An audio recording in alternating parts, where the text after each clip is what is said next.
Right, so I think everybody agrees the post office is at the moment in a mess. Perhaps, as some people say, in terminal decline. But don't blame the strike, this 11-week-old strike, or the unions.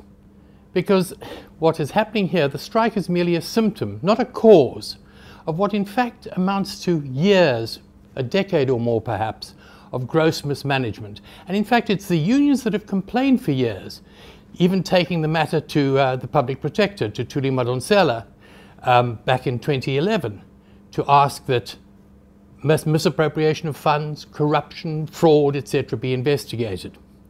Back in 2010, for example, the Communications Workers Union, the biggest of the three unions in the post office, noticed that the post office management were employing 8,600 casuals, some on a long-term basis, at a cost of 315 million rand a year, and that the workers were getting less than half what the brokers who were hiring them out to the post office were getting. And they thought, hang on a minute, let's look into this. As David Mangena of the South African Postal Workers Union said, we thought there might be buddies involved here in terms of who gets tenders.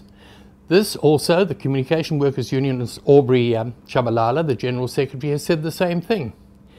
But now we have a situation where last week there was a leaked audit report which said that 10 million rand had probably gone to fraud.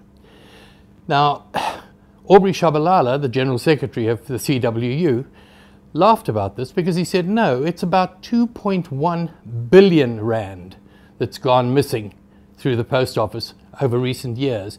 There was earlier this year an announced probe by the SIU, the corruption busters, who are still looking at matters.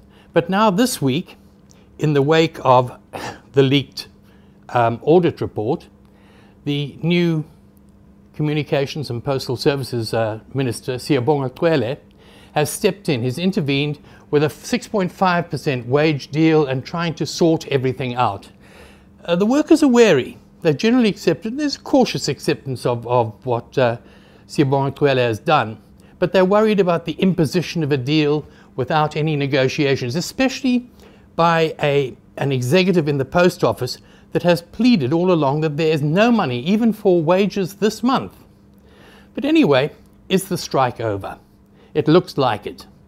But the post office's future is very much on the agenda. And already we have what the labour movement calls the vultures of privatisation hovering.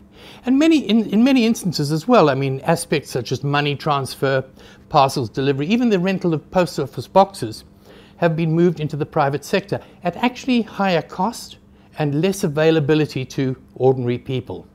And this is the basis of what the unions are on about, and I think correctly, that the post office is actually an essential service, especially for people in the rural areas and the more remote areas, and that it is an essential service that should be efficient and should expand its services and extend what it has already. Anyhow, these are arguments I will deal with in my Inside Labour column, which you can read on this platform tomorrow, Fin24, and in print in the business section of City Press on Sunday. And of course, as per usual, comments, criticisms, etc., to me directly, if you wish, at editor@fin24.com, or else via the Facebook portal. And from me, that's all for this week. Cheers.